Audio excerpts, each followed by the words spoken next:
My hands were shaking as I signed the disciplinary form, not from fear exactly, but from the specific, disorienting anger of watching 11 years of careful, exacting work get reduced to a single line on a page. Failure to follow established escalation procedures, pattern of disruptive behavior toward plant leadership. The HR representative slid a pen across the table toward me almost gently, as though the gentleness of the gesture could soften what the words on the page actually meant. I hadn't disrupted anything. I had flagged a quality control failure that could have put people in the hospital, through the exact channel our own manual told me to use, and within 3 weeks, I was the one sitting across from human resources instead of the problem I'd actually reported.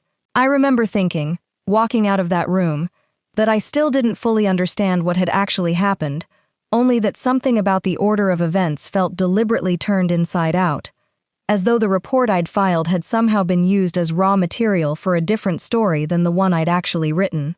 I want to tell you exactly how that happened and exactly what it was quietly protecting, because the answer isn't the one I expected when I started asking questions of my own.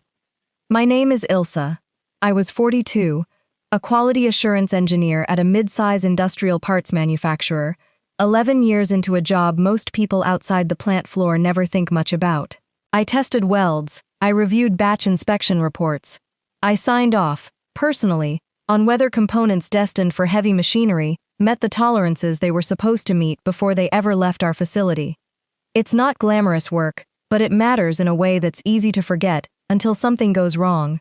A weld that fails on a component destined for agricultural equipment can seriously injure the person operating that equipment months later, in a field somewhere, far from anyone who'll ever connect the failure back to a decision made on our plant floor. I used to explain it to my kids, when they were younger and asked what I actually did all day, as being the last person who checks whether a promise is true before it leaves the building. Our plant manager, a man named Dominic, had run the facility for nearly 6 years, well liked by corporate for consistently hitting production targets, respected on the floor for knowing every line worker's name and genuinely showing up during difficult shifts rather than staying in his office. I'd worked under him for most of those 6 years without any real conflict, and I want to be honest that I liked him, mostly, right up until the week everything changed. I remembered, specifically, a moment during my 3rd year at the plant when a batch failure had delayed a shipment by nearly 2 weeks, and Dominic had stood in front of the client on a video call himself, taking full responsibility, refusing to let it look like anyone on the quality team had done anything except their job correctly. I'd respected him enormously for that, and I'd carried that respect forward for years afterward, assuming it told me something true and durable about the kind of manager he actually was, underneath the production pressure. I didn't understand yet how much of that respect had simply never been tested against something that threatened him personally. It started with a routine inspection on a batch of structural fasteners bound for a major agricultural equipment client, one of our largest and most consistent accounts. My testing showed a tensile strength failure rate nearly 4 times higher than our acceptable threshold, not catastrophic on its own, but well outside any range I could responsibly sign off on. I flagged it the way our manual required: written notice to the plant manager, a hold placed on the batch pending retesting, and a formal entry in our quality management system documenting the failure and the hold. This was routine. I'd done it dozens of times over 11 years, sometimes over minor issues, occasionally over something more serious, always resolved through the same process without much drama. Dominic called me into his office within the hour, which wasn't unusual on its own. What was unusual was his tone. "I need this batch released today," he said, before I'd even sat down. "We're already behind on this shipment, and the client's expecting delivery Friday." His office door was still open when he said it, something he almost never did during a quality discussion, and I remember wondering, even in that moment, whether he wanted a witness to overhear him being firm, or whether he simply hadn't thought carefully enough about who might be walking past. "I can't release it until it passes retesting," I told him. "The failure rate's too high to sign off on in good conscience." "Run the retest today then," he said. "I need an answer by end of day, one way or another." I want to be honest that this wasn't, on its own, an unreasonable request. Retesting quickly, under pressure, happens sometimes. What made it feel different was the specific tightness in his voice, a pressure I hadn't heard from him before, even during previous quality holds that had delayed shipments by considerably longer than this one threatened to. I remember noticing, too, that he didn't ask what the failure rate actually was, or which specific tolerance had been missed, the kind of detailed question he'd always asked in the past, when a batch got flagged. He just wanted an answer, fast, regardless of what that answer turned out to be. I ran the retest myself, carefully, that same afternoon, and the results came back nearly identical to the original failure, still well outside acceptable tolerance, still not something I could responsibly clear for shipment. I remember double-checking my own equipment calibration twice before accepting the numbers, half hoping I'd find some error on my own side that would make this whole situation simpler than it was starting to feel. I brought the results to Dominic directly, expecting the batch to simply get held for a longer, more thorough investigation, the way any comparable failure had been handled in the past. Instead, he told me he'd have our senior engineer, a quieter, more cautious man named Basil, run an independent third review before making a final call. Basil's review, completed the next morning, confirmed my findings exactly.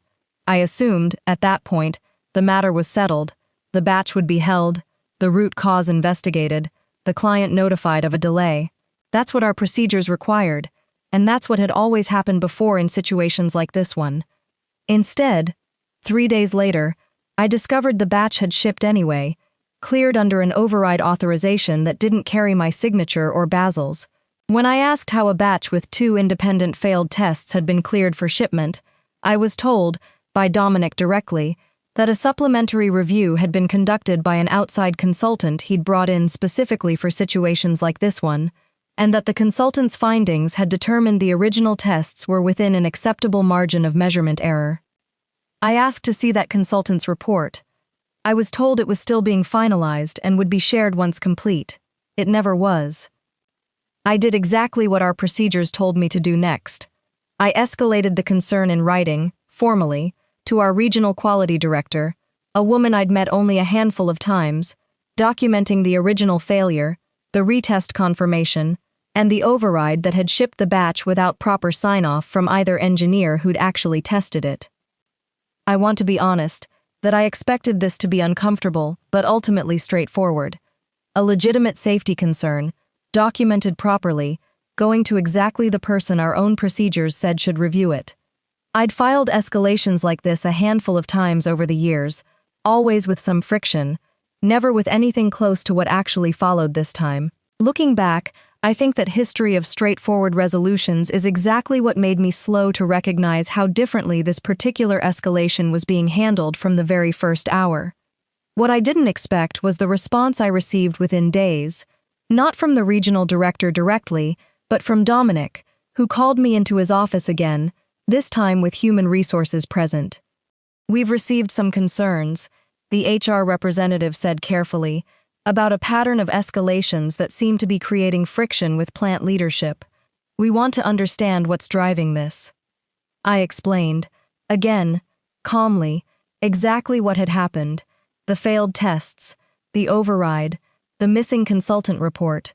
The HR representative took notes without much visible reaction, and at the end of the meeting told me the company would be placing a formal note in my file regarding disruptive escalation patterns, while the underlying quality concern would be handled separately by leadership. I left that meeting with the specific, sinking understanding that the process itself had somehow been turned around to point at me instead of at the actual problem I'd reported. I remember sitting in my car afterward for a long time, replaying 11 years of escalations I'd filed without incident, trying to understand what had actually changed this time, beyond the fact that the batch had already shipped before anyone above Dominic had a chance to weigh in properly. I kept coming back to the same uncomfortable question: why this batch, specifically, out of dozens of similar quality holds I'd raised over the years without anything close to this reaction? I want to be honest about who I actually suspected first, because it wasn't only Dominic. I initially wondered whether Basil, our senior engineer, might have quietly changed his position under pressure once the override happened, perhaps privately walking back his own confirmation of my findings, to protect his own standing with plant leadership. He'd gone noticeably quiet in the days after his review, avoiding my eyes in the hallway in a way that felt, at the time, like guilt. I finally asked him directly, over coffee away from the plant, whether he'd told anyone his findings differed from what he'd originally shared with me. "I haven't changed anything," he said, visibly uncomfortable.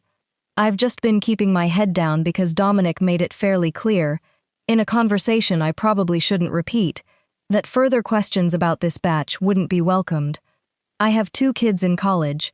I'm not proud of staying quiet, but I understand exactly why I did." I want to be honest about how disorienting it felt, watching a colleague's silence rather than any villain's cruelty become the thing that let a scheme like this run for as long as it did. Basil wasn't a bad person.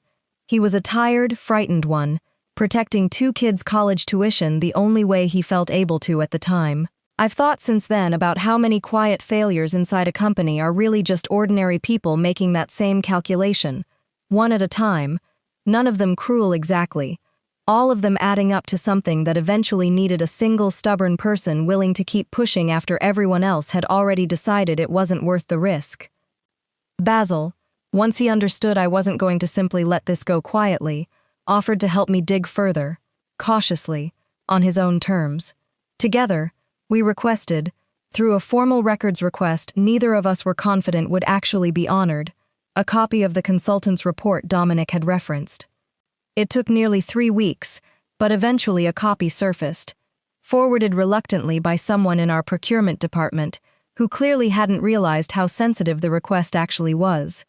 The report existed, but it wasn't from an independent testing consultant at all. It was from a materials testing firm called Corvid Analytics, a company that, according to public business registration records Basil pulled that same evening, was owned by a woman named Yolanda, who also happened to be our plant's purchasing director, responsible for negotiating supplier contracts across the entire facility. Corvid Analytics had no other clients listed in its public filings. It had been registered less than a year earlier, around the same time our facility's fastener supplier had switched to a new, notably cheaper vendor, a switch that Yolanda herself had personally recommended and pushed through, citing significant cost savings for the plant's annual budget. Basil sat back in his chair for a long moment after we found the registration, rubbing his eyes the way people do when they're recalculating something they thought they'd already understood completely. "I sat in the meeting where she presented that supplier switch," he said quietly. "I remember thinking it seemed almost too good, the numbers she was showing us. I didn't think to ask why a purchasing director would personally register a testing consultancy on the side. It never even occurred to me that was something worth checking. Here's the piece that took the longest to understand, because on the surface, a plant manager pressuring an inspector to ignore a failed test seemed like a simple story about production deadlines. Basil and I eventually pieced together the fuller picture, partly through the supplier contract documents and partly through a conversation Basil had, carefully, with a friend in accounting. The new, cheaper fastener supplier Yolanda had switched us to wasn't simply less expensive because of efficient manufacturing. It was less expensive because it was cutting corners on the exact tensile strength specifications our contracts required.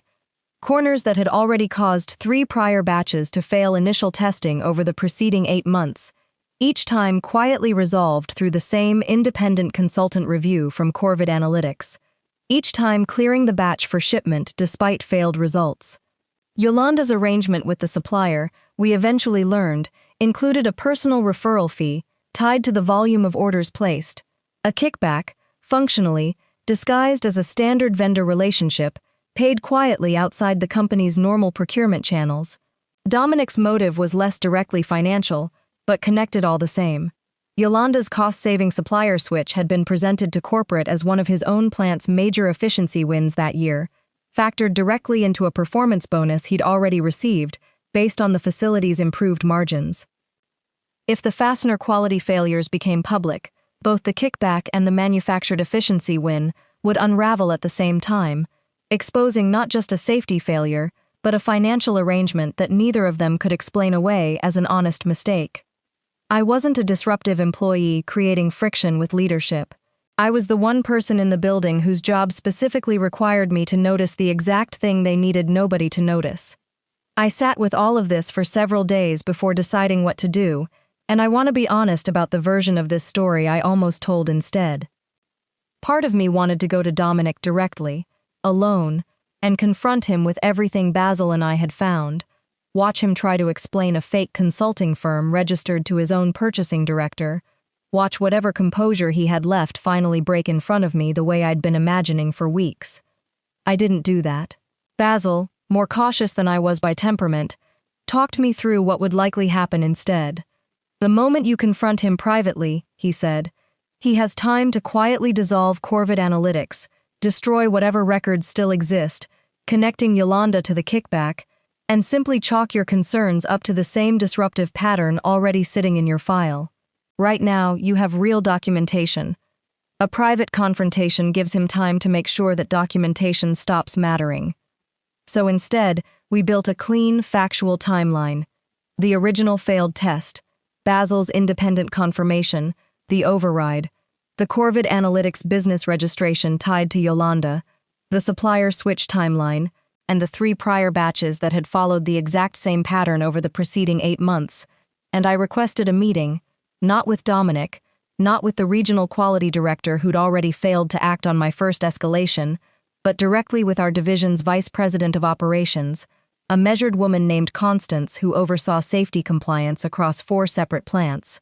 Constance read through everything in near silence for almost 20 minutes, while Basil and I sat across from her saying very little, letting the documentation do exactly what it needed to do.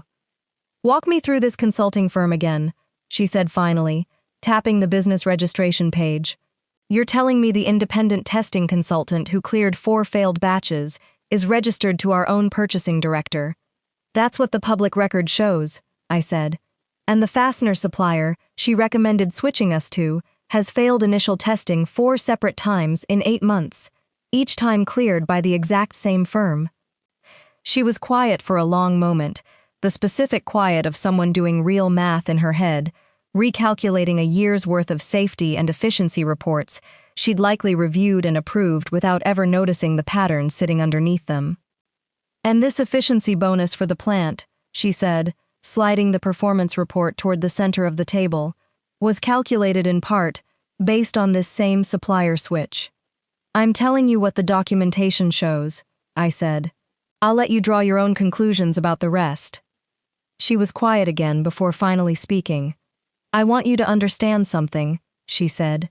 "Your file has a disciplinary note in it that I now have real reason to question entirely.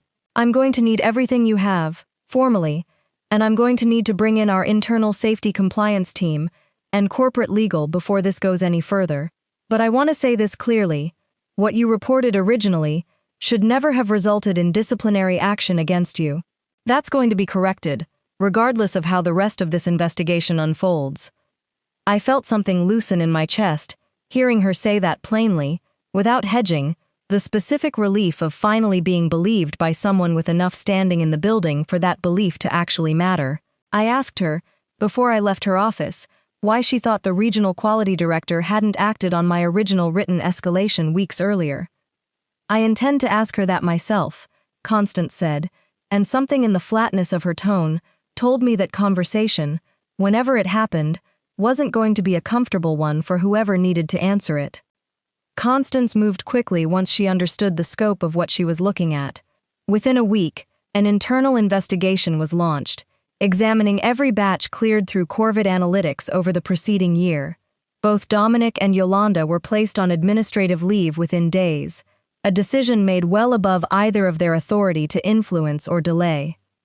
The investigation ultimately confirmed everything Basil and I had found, and identified 2 additional facilities within the same corporate structure that had, at various points, used the same shell consulting arrangement to clear questionable batches, a pattern significantly larger than either of us had suspected when we first started asking questions about one failed batch of fasteners. My disciplinary note was formally removed from my file, with a written acknowledgement that the original escalation had been handled improperly by plant leadership.